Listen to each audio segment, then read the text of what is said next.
Hi everyone, this is Mindy and welcome to my channel. In today's video, I'm going to introduce to you a new product from Altenew, and that is the Stamp Wheel, which in my opinion, I feel is probably one of the best tools you could have for layering your stamped images. Now, in full disclosure, Altenew did send this product to me to test out and see how I felt about it. And in this video, I am going to show you how I would use it. Now, there are two main ways that I would use this tool that I will be showing you. There are plenty of other ways that Altenew has shared on their YouTube channel. But right now, I really want to focus on how I would use it and how it would benefit me. Now, please keep in mind, this is strictly my opinion. I am not saying you have to have this product. I'm just going to show you what I think of it, and you can take with that and make your own decisions if you feel this would be beneficial for you and your stamping projects. Now, here is a quick look of the actual stamping wheel. I'm going to be walking you through it and showing it to you in person as well, but I wanted to just share this picture with you too. So I had already opened this prior to filming, but this is the box that it comes in. Beautifully decorated box, may I add, because Altenew always has great packaging. So when you open up this box, typically you'll have your stamp wheel inside, but it is packaged securely in there with that foam piece, and then it's tucked into the box. You will have a few pieces to it. Now, like I said, mine's already been out of the box. I've been playing with it, but there are some clear protector sheets that you will need to remove from the sticky mat. So this one is just a grid mat. And then there's also another clear piece. You'll want to remove both of those clear pieces from the sticky mat. And then here is some instructions and more information about it, how to use it, the pieces to it, and also some cleaning, which I will be going over some of it in the video. But I do also highly recommend checking out the Altenew website and YouTube channel, where they are sharing more in detailed information. Now, here is my stamp wheel that I had been playing with and kind of just getting a feel for it. So it's got a clear plate on top, and it's going to be kind of hard to see on camera here. I will be bringing in a piece of cardstock to try and show you the grid lines that are on here. I know there are lots of uses for this that I just haven't discovered yet, but you can see here these are these grid lines. Now, the main thing I do use is that plus sign in the center. I personally like to keep that as a plus sign. Now, another thing is I took a little enamel sticker and I placed it right in the bottom there in the center of my plate. You'll see that more a little later on. This is the sticky mat. So there is a flat side and there is a rough textured side. The textured side just goes right into that stage, I believe they're calling it.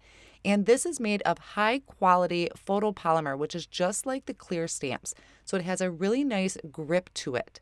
Now here is that clear plate that is going to just fit into those corners. If you flip it over, there are some little grippers that'll help stick to my glass work surface. I will go through some more details about this as the video goes on. I want to start out by getting some things stamped out. So Altenew is really famous for their layering images. And this I really do think is a fantastic, if not one of the best tools for using your stamped layering images.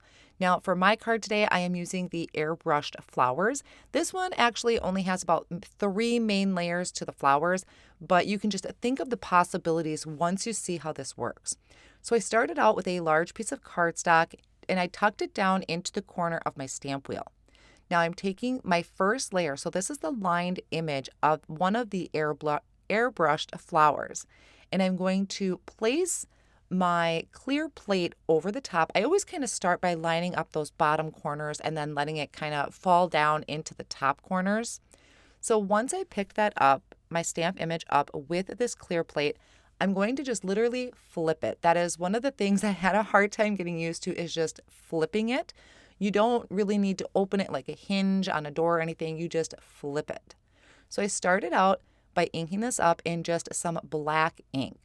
I lined up the bottom corners, kind of pressed that down, lined up my top corners, and then stamped my image. So now if you didn't get a clear impression the first time, you can flip this so your stamp image is on top, ink that up once again, and stamp that down. And this is going to stamp in the exact same spot. My cardstock did not budge, it did not move. Now, if you have a brand new stamp, you might see your brand new stamp pulling up your cardstock a little bit. Most of mine I'm using today are conditioned really well, so it didn't pull up the cardstock. But for the most part, my cardstock is pretty secure on this sticky mat. Now, one thing I do recommend is making sure to clean your stamp really, really well. Now, I placed my first layer part of the image onto my stamped portion, and now I'm turning my plate. Now, what I'm really looking at is that plus sign in the center. I want that to stay a plus sign before I pick up my layer. Now, I'm sure there's many ways to do this. This is just what I found to be helpful for me. Once that plus sign was in the center again, or in the shape of a plus instead of maybe an X, then I could pick up my layer with my clear plate. Then I can just flip this and ink up my image. Now you just want to kind of pay attention to which stamp you're inking up. We don't want to do the lines. We already did that. So I'm using one of the colors from the Frosted Foliage set. I won't remember all the colors. Some of them will be on screen. I'm not really focused on the colors today. I'm just focused on how to use this stamp wheel. So like I said, kind of get into the habit of flipping your plate. I always try and have it lined up first and then flip it so it's always in that same direction and I don't have to sit and think about where it's lining up. Now I cleaned off my stamp really good and I lined up the next layer of my image, and I always kind of start with my plus sign, like I said, in that center. And then I can rotate my clear plate to pick up that next image. So I can come in and ink this up again. So these are all evenly spaced. They're not bumping into each other. I'm not overlapping anything. And all I need to do is flip the plate and stamp that down. So now all of these images are set in place for me to do if I want to do multiple colors. Maybe I want more flowers with different colors, or maybe I messed up and I need to try again with a different color variation. So there's lots of different reasons why you would want to have these all lined up instead of taking them on and off of maybe a stamping block. Now I'm going to continue adding in some layers. This is going to be in the center of the flowers, and I want to just kind of briefly go over a few things. Now the base of the stamp wheel is 9 by 9, but the mat itself, your stamping area, is 7.5 by 7.5. Now, another feature that I found to be really useful, since there is no hinge to this, is you can use either side of this clear plate. Now, I don't have a ton of images on here, so I could have really put the center of the flowers all on the same side as my flower stamps, but I just wanted to show you here that you can use both sides. Now, I finished this flower, and I am going to just shift my cardstock up into the top corner. And what I'm going to be able to do is just align that first layer of my stamp image, which is the outline stamp, and I can repeat this whole process.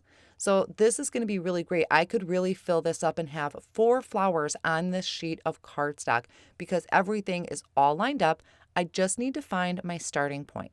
Now, I do have an enamel sticker that is in the corner. Now, I only used one enamel sticker, and the reason for that is then because I just always know where that bottom, where I'm going to start. So I always kind of have that down in the bottom center.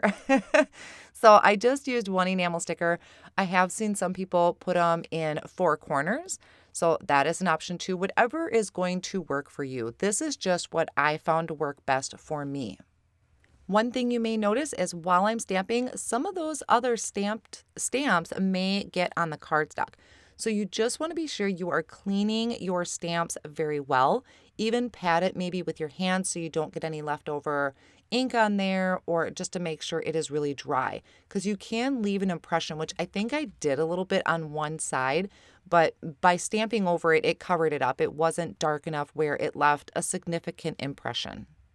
As far as this sticky mat, the part that my cardstock is on, I do really like it. I will admit, I really like that it is made out of the same high quality photopolymer that stamps are made of. My cardstock sticks really well to it, and my cardstock also comes up really easy. I just need to peel it up from a corner. Now here, I just shifted that over to another corner, And I'm going to go through all of those layers once again. So like I said, if you are really into layering your images, and there are lots of companies that have layering images, so maybe not just Altenew, but if you love layering your images and they have multiple parts to them, this is definitely a great tool to have for that. And as I stated before, this is strictly my opinion. When it comes to layering my images, I will certainly be digging out the stamp wheel. Now, yes, I have a Mindy, and I will probably still be using my Mindy. I can find a purpose for all of my tools in my craft room because I spent money on them, so I'm still going to use them. Now, would I have bought this if Altenew hadn't sent it to me? Yes, I probably would have because I do enjoy layering my images. Now, here I just want to point out real quick, that last flower I stamped in a dark green, and I really liked it, and I want all of my other flowers to match. So since everything is still lined up, I just shifted this back over to each corner, and I'm only going to stamp that last layer and go back over it with that dark color. So all of my flowers are going to match because nothing is moved. So I'm going to finish stamping out my flower, and then I'm going to move on and work on the leaves. And I'm going to be able to stamp out 2 sets of leaves from this same airbrushed flowers stamp set. But I really enjoyed being able to go back over those colors while everything was still in place. Now, I know this has been out. There have been some people creating with the stamp wheel already. I've briefly caught some of it. I think they've done some ink smushing. I've seen some mirror stamping. I haven't tried any of those yet. I maybe will later on, but right now my focus was just the layering stamps and then also stencils, which I will be getting to later on in the video that you can use this with your stencils. I do want to point out that because this is made of the same kind of quality as stamps, that sticky mat can stain. So if you're using something like reds and pinks, those typically will stain anything, whether it's a silicone mat, things like that, even your stamps, that stains. So yes, that is going to stain. As far as cleanup, from what I understand, since these are just like a regular clear stamp, you can clean it with a stamp cleaner, or they suggest just taking this off and running it under some warm soapy water if you find that your sticky mat isn't as sticky. But according to Altenew and what I've seen and heard, as this should stay sticky for a very long time. You just need to every now and then give it a little bath. You're going to see later on in the video or somewhere in this video that I actually use my tidy towel, which is what I use to clean my stamps with just some water. So I use that a lot of times to wipe up anything excess that might be on my mat. So you can see how easy this cardstock is being removed from that sticky mat. It's not tearing or bending my cardstock. It's coming up pretty easy. Now I'm going to finish off my leaves and I'm going to set this off to the side. I'm going to finish the cards later on in the video. I'm just really wanting to focus on some of the features that I find useful. Now I'm going to start using this for stencils. So I have a large piece of cardstock here. I think this is about 6 by 6. And the reason I have it so big is because I'm going to use this really large Gracious Peonies bundle. So you can see it is a very well loved stamp set. And I place that over my cardstock and I'm picking that up with that clear plate. So now I can just flip this and I'm actually going to ink it up in a light color. So this is going to be pink sand. Whenever I'm going to be doing stenciling, I like to start with something light, like a light brown or a light gray, as just to get the outline down. And sometimes I like it with that no line look. Sometimes I'll come back in. So what I'll do is once I stamp this down, I'm going to leave that on my clear plate, but I'm going to leave the cardstock on my sticky mat. Now I'm going to bring in the coordinating stencil. Now here's where I discovered that these stain. I was playing around with this idea before, and I had a smaller piece of cardstock and I kind of go a little crazy with my ink blending, and I ink blended on the sticky mat. It did stain it. So there is a little bit of a pink stain off on the corner, which is why now I have a larger piece of cardstock. Now, typically they kind of encourage, that you don't need any Post-it tape because the sticky mat holds your stencil down, which it definitely does.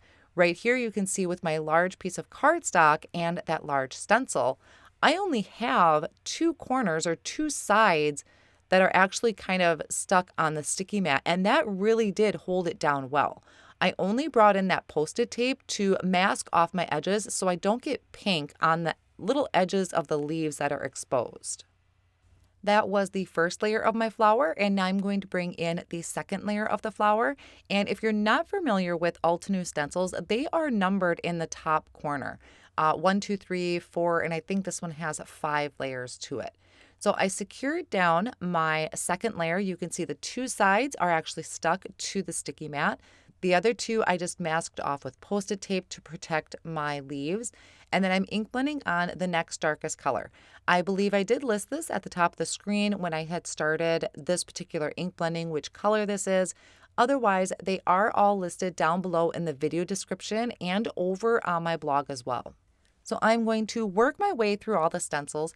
I do find this super helpful. Now, I will admit I am pretty addicted to using my magnetic station because I'm kind of a rough crafter. I get a little carried away with my ink blending, and my magnetic station is good for all sorts of things, whether it's glitter paste and things like that. But I will say I do find this super helpful. That sticky mat really does hold down the stencil nice, and it releases it really nice. So there are a lot of benefits to things. If you are going to be using some smaller ink blending brushes, which I will be in just a moment, then you won't have to worry about blending or inking on that sticky mat. And, maybe it doesn't bother you if things stain. I will admit that I get really bothered when my silicone mats are stained bright pink. I think it's very distracting. So I do get really particular if I get any ink on the mat. So that's why I'm being very careful right now. And I am also going to be switching to a smaller brush, which is definitely helpful in those smaller areas. I just like to use larger blending brushes when I have larger open areas of the stencil. So as I stated in the beginning of the video, this is all my personal opinion. I am basing this on my crafting needs and what I like to do, which I do like to layer my stamp images. I do like working with Altenew stamps and their stencils. If you watch my videos, that I love stenciling. So this video is really based on my needs. You can take the information and make the decision. Take a look at what your crafting needs are, what you like to do, and kind of base it from there if this is something that is worth investing in. Now, after I had finished the blending, everything is still in place, and I'm going to ink this up in the Altenew Obsidian ink, which is a pigment ink, and it is going to take a little while to dry. But I love that I can come back in, everything is still in the exact same place, and I can stamp that down. Now, I will say every time I went back over an image, it did stamp perfectly. There was absolutely no shifting involved. So double points for that. Then once I have this stamped down, I'm going to set it off on the side to dry. I can just peel this up carefully. It didn't bend or rip my paper whatsoever. And I am going to come in with my tidy towel and just kind of wipe it up so that it's ready for the next use next time I decide to do some layered stamping. So I will be completely honest with you. The only downfall I really found is that I like to trim my cardstock into half sheets, 5.5 by 8.5. And I was kind of bummed that that placemat or the sticky mat was only 7.5. That means I had to trim my cardstock down, and I'm stuck with a scrap of cardstock, and I don't like scraps. I think they just take up a lot of room. So that was really the only thing I was bummed about, because if I want to stamp out a bunch of images, maybe some critters that I want to color or flowers and just line them all up, I have to trim my cardstock down now, which it's just another extra step, but I don't like having a lot of scraps of cardstock. I've been kind of working on completing this card with the Peonies. I have a greeting here that I had hot foiled from the Versatile Greetings, and I used brushed gold, I believe it was hot foil from Altenew. And then I added my peony on there. Now, I layered the peony with cardstock, and it got to be pretty thick, which was tough to cut with my scissors. So I brought out my Tim Holtz rotary trimmer, and this is really meant for thick stuff like this, and it cut through it like a breeze. So I just lined up my edges, and for some reason, I really like to start at the top and pull it down towards me. I've kind of been getting used to this trimmer, which is great for thicker things like that when you want to trim the edges down. So this is the Peonies card all finished up. and I'm going to work on the airbrushed flowers. Now, I decided to bring out a circle stencil. So here you can see where most of the edges are on that sticky mat, held in place really well.